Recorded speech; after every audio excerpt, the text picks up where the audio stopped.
Como título el reino de los cielos, ¿verdad? Alguna vez compartí el reino de los cielos y qué más.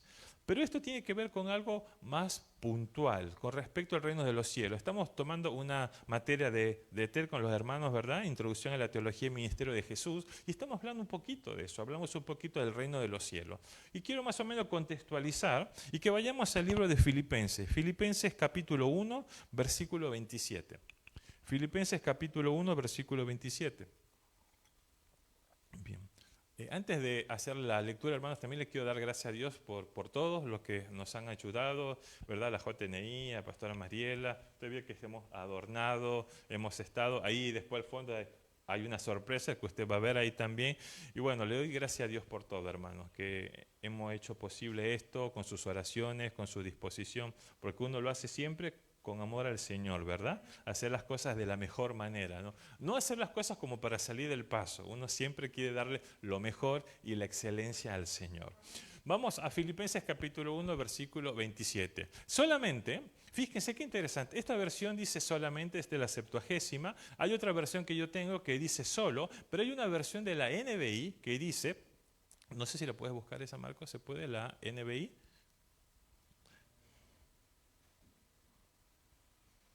Bien, pase lo que pase. Esa parte es muy interesante. Todo es lo mismo, ¿sí? Solamente, pero miren acá. Pase lo que pase. Y me gustó mucho esa parte. Pase lo que pase, compórtanse de una manera digna del Evangelio de Cristo. De este modo, ya sea que vaya a verlos o que estando ausente, solo tenga noticias de ustedes sobre que siguen firmes en un mismo propósito, luchando unánimes por la fe del Evangelio. Vamos al versículo 28.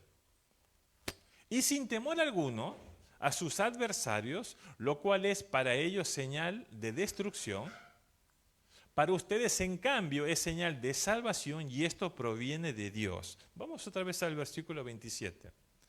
Dice, pase lo que pase. Y qué interesante, ¿verdad? Aquí estamos hablando a la iglesia de Filipo. Y Filipo quedaba cerca en el área prácticamente de Grecia, cerca de Macedonia, pero tenía una característica. Filipo era una colonia romana. Y por lo tanto, las personas que vivían en Filipo eran ciudadanos romanos. Y como ciudadanos romanos, ellos tenían que cumplir ciertas características. Ellos tenían prácticamente que sujetarse bajo la autoridad del emperador, pero también tenía que sujetarse a las leyes. Entonces, frente a ese contexto, el apóstol Pablo, que estaba preso, porque cuando escribe a los filipenses estaba pasando una situación muy difícil, él estaba preso, el apóstol Pablo, y él los estaba animando, ¿verdad?, a estos cristianos. Cristianos que eran ciudadanos romanos y que por lo tanto tenía que cumplir lo que el imperio romano les decía. Ahora, tiene que ver con eso que yo les compartía, ¿verdad? Qué difícil. Somos cristianos, sabemos que no tenemos que hacer tales cosas, pero si en el lugar donde nosotros estamos nos dicen o vemos que tenemos que hacer otra cosa, a pesar de que nosotros sabemos que no está bien. Y el Señor Jesús habló un poco de eso, ¿no? En Mateo capítulo 22, versículo 21, Él fue muy claro cuando lo quisieron confrontar, ahí los escriba, y el Señor les dio esta contestación. Del César respondieron, entonces dijo Jesús, denle al César lo que es del César y a Dios lo que es de Dios. Entonces podríamos decir de la misma manera, ¿verdad? Son ciudadanos romanos, ellos tienen que cumplir la ley, tienen que sujetarse bajo la autoridad de Roma, del emperador, pero ellos son cristianos. Y saben que hay cosas que no están bien y cosas que van a tener que sujetarse a Dios. Entonces eso es muy interesante, hermano. Y Pablo exhortaba a los filipenses frente a eso. ¿Cómo poder exhortar, verdad? Imagínense él animarlos cuando él estaba preso. Animarlos a estas personas para poder ayudarlos porque estaban pasando varias situaciones, porque eran ciudadanos romanos y tenían que cumplir ciertos requisitos, pero eran cristianos. Entonces eso dentro de la sociedad era un poco difícil. Aún dentro de la congregación había problemas también, ¿sí? Y como decía nuestra hermana Sara, no somos perfectos, solamente Dios es perfecto, tenemos nuestras situaciones, nuestras particularidades, y por lo tanto el apóstol Pablo los animaba, los exhortaba, les decía, ustedes tienen que seguir adelante, ¿verdad? Y les dice, vamos otra vez a Filipenses capítulo 1, versículo 26, pase lo que pase. Qué interesante. Pase lo que pase, ustedes tienen que seguir. Y eso es muy importante, hermano. Hoy vivimos en una etapa, pasamos la parte posmoderna, una parte milenial, ¿verdad? En la cual usted tiene que hacer lo que a usted le parece. Entonces, si usted se siente bien con lo que hace, está bien. Ahora, si una persona le dice que lo que usted está haciendo está mal, lo está discriminando. Entonces, fíjense, estamos en una sociedad en la cual si usted hace algo y se siente bien, está perfecto. Y tiene que ver con el hedonismo, tiene que ver con el placer de usted sentirse bien. Compartíamos unos domingos atrás, ¿verdad? Si usted está estudiando, usted tiene una capacitación, es como que siempre queda, porque usted termina esto y ahora tiene que hacer, qué sé yo, una licenciatura. Termina la licenciatura, tiene que ser una maestría. Termina la maestría, tiene que ser un doctorado. Termina el doctorado y usted siempre está así. Es como que no da abasto lo que usted tiene. Entonces siempre tiene que llegar a aspirar a hacer otras cosas. Y la sociedad se vive de esa manera. Que usted tiene que sentirse bien con lo que usted hace y con lo que usted piensa. Y acá eso genera que no haya una verdad absoluta. Porque las verdades son relativas porque cada uno tiene su propia verdad. Entonces, cuando usted le quiere compartir en esta sociedad de una verdad absoluta, que hay cosas que están marcadas y que no son relativas, hay confrontación. Y por lo tanto, está mal lo que vos estás diciendo. Sos un religioso, sos un anticuado, esto es algo que no tiene sentido, nos dicen. Y esa misma situación también lo vivían los antiguos cristianos, ¿sí? Eso lo vivían en aquella época también. Porque ellos eran personas que tenían que sujetarse a las leyes romanas. No porque eran cristianos y decían, bueno, entonces yo puedo pasar la luz roja como a mí me da la gana porque, ¿cómo se llama? Soy cristiano y Dios me va a bendecir. No, ellos tienen que sujetarse también a las autoridades y hacer las cosas que estén bien. Por eso el apóstol Pablo dice, pase lo que pase, ¿sí? Cualquier situación, no importa. Y acá viene otra palabra muy característica que dice, compórtense. Pase lo que pase, compórtense. Y capaz si nosotros vemos el comportarnos, tiene que ver con la conducta, ¿verdad? El hecho de que usted se comporta, ¿verdad? Significa que usted esté bien en las cosas que hace. Pero acá el apóstol profundiza un poquito más, dice compórtense. Yo busqué al griego original y compórtense tiene dos acepciones. Una es conversión en una forma civil. Conversión de una forma civil. ¿Qué significa? Que usted dé un testimonio de lo que dice. Y la otra acepción, el otro significado de compórtense al griego significa ser un buen ciudadano. Ser un buen ciudadano. Miren, esos dos significados tiene. Por un lado, una conversión, ¿sí?, de una forma civil, y de otra palabra, ser un buen ciudadano. Así que lo que el apóstol Pablo le está diciendo a los filipenses, que ustedes tienen que ser unos buenos ciudadanos, que no solamente se comporten bien, sino que su fe se ponga de manifiesto. Y por lo tanto ellos tienen que cumplir las cosas, que también cumplen las partes de las leyes. Ser un buen ciudadano significa que si usted directamente está caminando por una calle, no puede cruzarse, ¿verdad? Tiene que esperar la senda peatonal porque la reglamentación dice así. O si usted está en la carretera y usted puede llegar a 80, usted le mete 120. No, usted tiene que meter 80 para poder respetar. Entonces, el apóstol Pablo les dice a los filipenses, no importa las cosas que pasen, no importa las situaciones que ustedes vivan, tienen que comportarse, tienen que ser unos buenos ciudadanos, tienen que ser personas de un buen testimonio, ¿verdad? Qué importante es eso. Y el Señor bendice nuestras vidas. Y después dice, compórtense de una manera digna del Evangelio de Cristo. Miren qué interesante, vamos escudriñando. Dice, compórtese de una manera digna del Evangelio de Cristo. Ahora, ¿qué significa el Evangelio de Cristo? ¿Sí? ¿Qué significa? Porque ellos, le dice el apóstol, ustedes tienen que comportarse, tienen que ser unos buenos ciudadanos, tienen que mostrar lo que ustedes han aprendido, tienen que tener un buen testimonio de una manera digna del Evangelio de Cristo. Y el Evangelio de Cristo tiene que ver principalmente con lo que el Señor nos enseña. Y el Señor Jesús habló y hablaba constantemente del reino de los cielos. ¿Se acuerda? Y hay varios pasajes que nos hablan, tanto en el Nuevo Testamento del reino de los cielos, que el reino de los cielos se ha acercado. Y eso tiene que ver con el Evangelio de Cristo, con el poder de Dios. Y miren, vamos a ir a Mateo capítulo 4, versículo 17. Desde entonces comenzó Jesús a predicar, arrepiéntanse, esta es la otra versión, porque el reino de los cielos está cerca.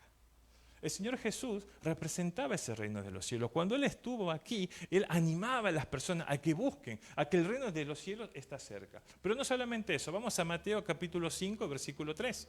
Dice, dichosos los pobres en espíritu, porque el reino de los cielos les pertenece.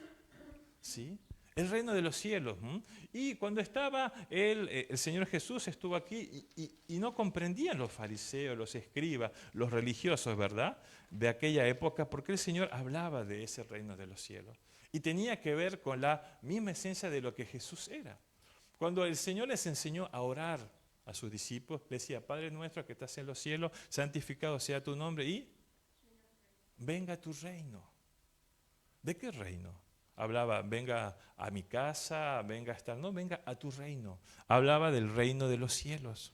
Entonces, fíjense lo interesante, lo que significa. Y Jesús representa ese reino de los cielos. Jesús hablaba del reino de los cielos, Él mostró el reino de los cielos. Entonces, es muy interesante poder ver esas características. Y vamos a ver algunos aspectos con respecto al reino de los cielos. ¿Qué significa eso? Y cómo Jesús representa, porque no solamente lo dijo, sino lo hacía. Y nosotros, como habla el apóstol Pablo, cómo comportarnos como unos buenos ciudadanos, tiene que ver con esto, con el hecho de que nosotros seamos testigos de Cristo y poder ser personas que entendamos el reino de los cielos.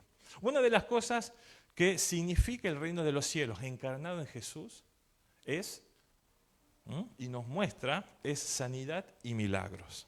Fíjense, cuando el Señor Jesús estuvo aquí, estuvo en la tierra, Él sanaba a los cojos, le daba la vista a los ciegos, sanaba a los leprosos, daba sanidad a aquellas mujeres que estaban enfermos, levantaba a aquellos que estaban muertos. No había nada imposible para Dios. El reino de los cielos representa eso, sanidad y milagros. Porque no era solamente que sanaba, sino que también transformaba la vida de las personas. Fíjense, el reino de los cielos representa sanidad y milagros. Ahora, muchas veces nosotros en nuestra vida vemos situaciones muy difíciles, ¿verdad?, en la cual no podemos entender por qué me pasó esta enfermedad, por qué me pasó esta situación. Pero el reino de los cielos representa que el Señor sana cualquier enfermedad y también hace un milagro en nuestras vidas, como hizo un milagro en la vida de las personas. Y qué importante es poder. El Señor es completo.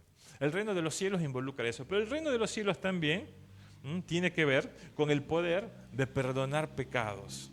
El reino de los cielos representa perdonar pecados, porque nadie es perfecto.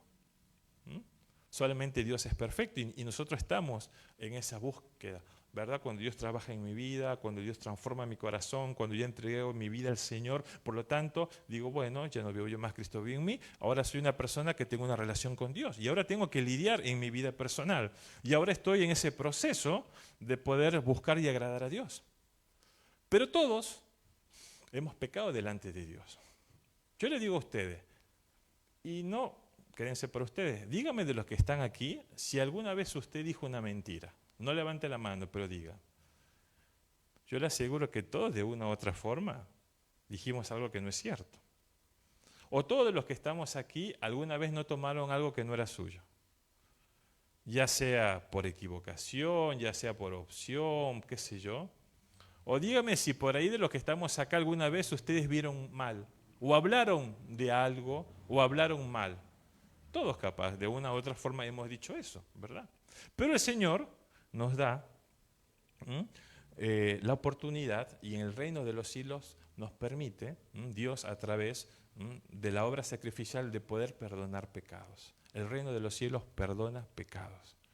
Y si nosotros cometemos un pecado, el Señor nos perdona y nos da una nueva oportunidad. El apóstol Pablo dice, Él nos dio el ministerio de la reconciliación. Pero ¿cómo es eso que el Señor perdona pecados? Vamos a Mateo capítulo 2, del versículo 7 al 12. Luego Herodes llamó en secreto a los sabios y se enteró por ellos del tiempo exacto en que había aparecido la estrella. Te dije, Mateo 2. Vamos un poquito más al versículo 9. Después de oír al rey, siguieron su camino. Sucedió que la estrella que habían visto levantarse iba delante de ellos hasta que se detuvo sobre el lugar donde estaba el niño. ¿Seguimos? No, no es el texto. Perdón, Marco, no, yo me confundí. Bien, tiene que ver con la acción de poder perdonar pecados. Fíjense, cuando los escribas veían al Señor Jesús, siempre lo confrontaban. Y el Señor decía, yo he venido para dar nuevas vistas a los enfermos, a los que están ciegos, yo he venido a dar nuevas oportunidades. Y también decía, yo perdono sus pecados. ¿Se acuerda cuando el Señor, cuando fueron los jóvenes, creo que está en Mateo 4, cuando el Señor sana a un paralítico y el Señor hace un milagro y luego el Señor le dice, no solamente que es sanado, sino que tus pecados son perdonados. Y los seductores hablan y dicen, ¿y quién es este? ¿Quién tiene este que se cree que puede perdonar pecados? Y Él les dice, yo soy el Hijo de Dios. Yo tengo la autoridad de poder perdonar pecados, ¿verdad? Entonces, miren qué interesante. El Señor, Él nos muestra, Él perdona los pecados, ¿sí? Aquí está, en Marcos era, tienes razón. Unos días después, cuando Jesús entró de nuevo en Capernaum, corrió la voz de que estaba en casa. Se aglomeraron tantos que ya no quedaba ni siquiera frente a la puerta mientras Él les predicaba. Entonces llegaron 4 hombres que llevaban un paralítico. Como no podían acercarlo a Jesús por causa de la multitud, quitaron parte del techo encima de donde estaba Jesús y luego de hacer una abertura bajaron la camilla en la que estaba acostado el paralítico. Al ver la fe de ellos, Jesús dijo al paralítico, hijo, tus pecados quedan perdonados.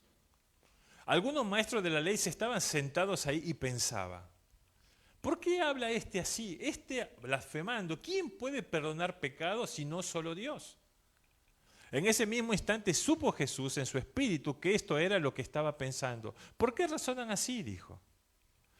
¿Qué es más fácil, decir al paralítico, tus pecados quedan perdonados, o decirle, levántate, toma tu camilla y anda? Pues para que sepan que el Hijo del Hombre tiene autoridad en la tierra para perdonar pecados, se dirigió entonces al paralítico. A ti te digo, levántate, toma tu camilla y vete a tu casa. Y el hombre se levantó y tomó su camilla enseguida y salió caminando en la vista de todos. Ellos se quedaron asombrados y comenzaron a alabar a Dios. Pero fíjense, el reino de los cielos nos muestra esto. El reino de Dios perdona pecados. El reino de Dios nos muestra sanidad y milagros. El reino de Dios perdona pecados. Pero ¿qué también produce el reino de Dios? El reino de Dios pone en manifiesto los frutos del Espíritu Santo. Hermano, cuando nosotros vemos en nuestra vida esos frutos, cuando usted tiene misericordia con una persona, cuando usted es una persona empática, ¿verdad? Cuando usted tiene una solidaridad. Yo me acuerdo de una de las cosas que caracterizaba, cada iglesia tiene sus situaciones, pero una de las cosas que usted puede caracterizar como iglesia del Nazareno es la coinonía, ¿verdad? Y el poder sentirse bien. Usted va a cualquier iglesia del Nazareno de cualquier mundo, en cualquier lugar del mundo, capaz muchos han viajado, otros menos, otros más, y usted se siente bien. Siempre ven ese abrazo fraterno, esa forma de poder tratar bien, esa empatía, esa hospitalidad, ¿verdad? Y eso nos representa. Y eso es un fruto del Espíritu Santo. Que usted sea una persona hospitalaria, ¿verdad? Que usted sea una persona que llegue y capaz nadie lo ve, es ignorado, no siente nada, no, dentro de la iglesia. Y los frutos del Espíritu Santo es eso. Cuando usted tiene esa empatía, esa hospitalidad con otra persona, ve los frutos del Espíritu Santo. Cuando usted tiene amor, cuando usted tiene fe, cuando usted tiene misericordia, cuando usted tiene compasión. Mire los frutos del Espíritu Santo. Y eso tiene que ver con el reino de los cielos. Y parte del reino de los cielos que el Señor Jesús nos habla es con respecto a esto. Es con respecto a los frutos del Espíritu Santo. Pero el reino de los cielos también representa algo. El reino de los cielos interrumpe y derrota las obras del dominio de las tinieblas. Yo se lo voy a leer de nuevo. Dice, el reino de los cielos interrumpe y derrota las obras del dominio de las tinieblas. Se lo leo por tercera vez. El reino de los cielos interrumpe y derrota las obras del demonio, del dominio de las tinieblas. ¿Por qué, hermanos? Porque vamos a pasar a aflicción. Y hemos hablado un poquito de eso. ¿Quién es el príncipe de este mundo? Es Satanás. Y este mundo en la cual vivimos como sociedad y hedonista y que cada uno hace lo que mejor le parece y si yo hago eso está bien y nadie me tiene que decir nada, si usted le habla a esa persona de lo que es Dios, no le va a entender, va a decir, no, eso es tu verdad, porque no cree en una verdad absoluta, sino en una verdad relativa, y por lo tanto lo que yo creo es lo que tiene que ser. Ahí cuando nosotros estuvimos en este tiempo de evangelismo, había un joven que dice, yo conozco a Dios, y estuvimos hablando cuando estábamos en la plaza, y él me dice, porque cada uno tiene su propio Dios, pero él sabía el Salmo 23, me dijo el Salmo 23, me dijo el Salmo 21, porque todo tiene que ver con una reacción. Y él me decía, cuando hay una acción y hay una reacción. Y ahí aplico un poco de lo que es el karma y el hinduismo. Ahora, verdad es que creen que aparentemente le ayuda, que creen que están bien, pero no es una verdad absoluta. Porque nosotros creemos que Dios es un Dios verdadero. Y es una verdad absoluta. Pero usted va a venir a este mundo, a esta sociedad, diciendo eso y no le van a entender. Le van a decir, estás equivocado porque no conocen, porque no saben. Y porque el príncipe de este mundo, ¿quién es? Es Satanás. Por lo tanto, no van a querer entender y no van a querer hacerlo. Y eso mismo pasaba con este grupo de cristianos que estaban ahí, que tenían que confrontarse frente a esas situaciones. Era muy interesante de las cosas que ellos veían. Y tiene que ver también con la mentalidad del reino de Dios. Dios no habla de una mentalidad diferente. Y el Señor interrumpe cualquier obra del enemigo. Miren, cuando el Señor obraba en las personas, y Dios también, y hay varias situaciones, el endemoniado de Gadareno, había varias situaciones de demonios que estaban en las personas, el Señor los reprendía. Y no solamente eso, Él hacía que esos demonios salgan de las personas. Y ya no venían nuevamente, salían, ¿verdad? Las eliminaba. Y Él interrumpe cualquier situación. Y muchas veces en nuestra vida hay situaciones que dominan nuestro cuerpo. Capaz no es como que usted tiene un demonio que habla, para por las paredes, ¿verdad? Pero capaz tiene un problema con el pecado. Tiene un problema con el alcohol, tiene un problema con las drogas, tiene un problema con la mentira, tiene un problema con la pornografía, tiene un problema con el hablar mal de las personas, tiene un problema con muchas cosas en su carácter. Y eso es algo que toca su vida. Y eso es algo que toca su corazón. Y usted quiere dejarlo y no puede. Intenta, se equivoca y intenta de nuevo, pasa un tiempo y otra vez cae de nuevo. Y usted no puede levantarse porque va atacando su vida. Pero el reino de los cielos interrumpe cualquier situación que quiera obrar en su vida.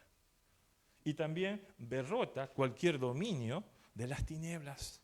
Cualquier principado, potestad, gobernador de las tinieblas, cualquier situación. El Señor nos da la victoria y nos da esa autoridad. Vamos a Mateo capítulo 11, versículo 12. Ya voy terminando. Desde los días de Juan el Bautista hasta ahora, el reino de los cielos ha venido avanzando contra viento y marea, y los que se esfuerzan logran aferrarse a él. ¿Sí? Vamos a la versión, la Septuagésima, la 1960. Fíjense, Mateo 11, bien. Desde los días de Juan el Bautista hasta el reino de los cielos sufre violencia y los violentos lo arrebatan. Y muchas veces hemos podido escuchar este concepto, los violentos. Entonces, ¿qué tengo que hacer? Tengo que ir a agarrar un arma y matar a todos los pecadores, ¿verdad? Pues soy violento. O agarro y tiro una bomba y destruyen todo y soy violento. ¿A qué se refiere directamente a eso? Porque está hablando del reino de los cielos. ¿Sí? El reino de los cielos directamente que permite que en ese reino de los cielos hay sanidad, hay milagros. En ese reino de los cielos perdonan los pecados. En ese reino de los cielos se ve los frutos del Espíritu Santo. Y ese reino de los cielos es derrotado el enemigo, es derrotado cualquier situación de Satanás. Pero usted tiene que ser una persona que persevere. Y esa violencia significa que usted se mantenga firme. ¿Se acuerdan que habíamos dicho al principio? Compórtense como buen ciudadano, una buena conducta, un buen testimonio en el lugar donde ustedes están. Ahí tiene que mantenerse. ¿Para qué? Para que ustedes puedan ver esa bendición y por lo tanto puedan disfrutar. Yo no quisiera capaz hacer una metáfora, ¿verdad? Y podríamos ver como una batalla. Capaz usted fíjense cuando usted va a un ring y se pelean, ¿verdad? En el boxeo o qué sé yo, cualquier arte, siempre está en una esquina. Y podemos poner en una esquina, ahí está Satanás, no sé, 90 kilos, con todos qué sé yo, muy bien con una bata, preparándose. Y en la otra esquina está Dios. ¿Cuánto pesa? No sabemos, porque es imaginable. ¿Qué altura tiene? Es tan alto que no lo podemos medir. ¿Qué fuerza tiene? Es tan ancho que no lo podemos dimensionar. Fíjense, están los dos bandos, ¿verdad? Mientras que acá sabemos cómo es, Dios no, porque Dios es soberano, omnisciente, omnipresente, y por lo tanto, Él ya ha vencido a Satanás. Entonces, tenemos la victoria.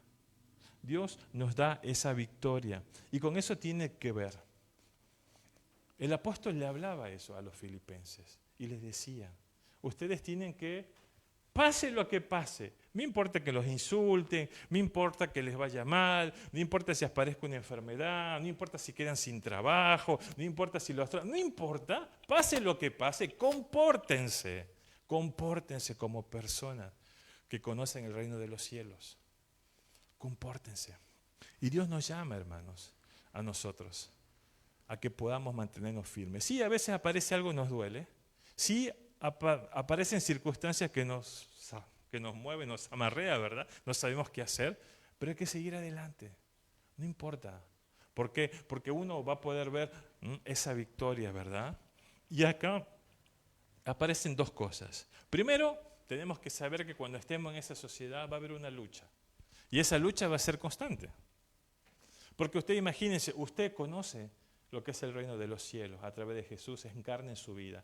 Y sabe que en ese reino de los cielos hay sanidad, hay milagros, en ese reino de los cielos se perdona pecados, en ese reino de los cielos hay fruto del Espíritu Santo y por lo tanto Satanás es derrotado. Pero usted está en este mundo.